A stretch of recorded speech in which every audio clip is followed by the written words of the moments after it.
സുചിത്രയുടെ മടിയിൽ കിടന്നായിരുന്നു ശാന്തകുമാരി അമ്മയുടെ അന്ത്യവും. അവസാനം മരുമകളുടെ അല്ല, മകളുടെ അടുത്തു തന്നെയായിരുന്നു ആ അമ്മ.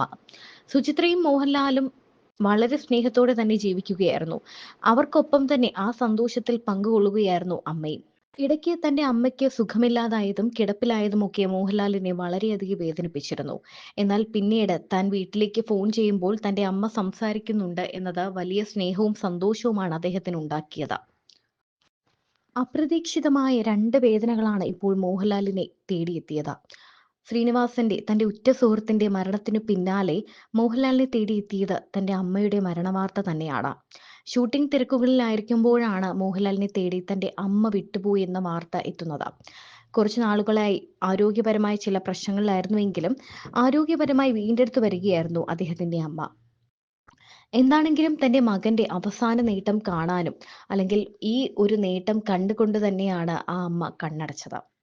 ദാദാസാഹിബ് ഫാൽക്കെ പുരസ്കാര നേട്ടം അമ്മയ്ക്കൊപ്പം പങ്കുവയ്ക്കാൻ സാധിച്ചതാണ് ഈ മകന്റെ മോഹൻലാലിന്റെ വലിയൊരു ഭാഗ്യം. പുരസ്കാരം ലഭിച്ച വിവരം അറിഞ്ഞ ശേഷം കൊച്ചിയിലെത്തിയ മോഹൻലാൽ ആദ്യം സന്ദർശിച്ചത് കൊച്ചി എളമക്കരയിലെ വീട്ടിൽ വിശ്രമത്തിൽ കഴിയുന്ന തന്റെ അമ്മയെ തന്നെയാണ്.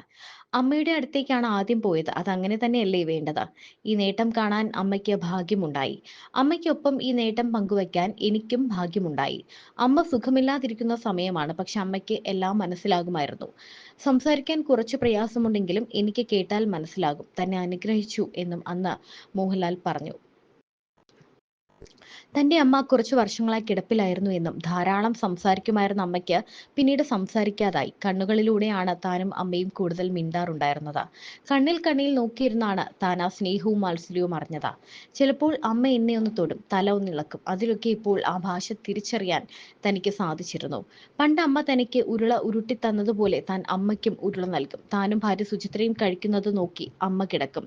തൊട്ടിരിക്കുക എന്നത് പറയാറില്ലേ, ആ തൊടലിലൂടെ ഒരുപാട് കാര്യങ്ങൾ അമ്മ പറയാതെ പറയുന്നുണ്ടാവണം. അങ്ങനെ അമ്മയുടെ അടുത്തിരിക്കുമ്പോൾ ജീവിതത്തിന്റെ ഒരു ചക്രം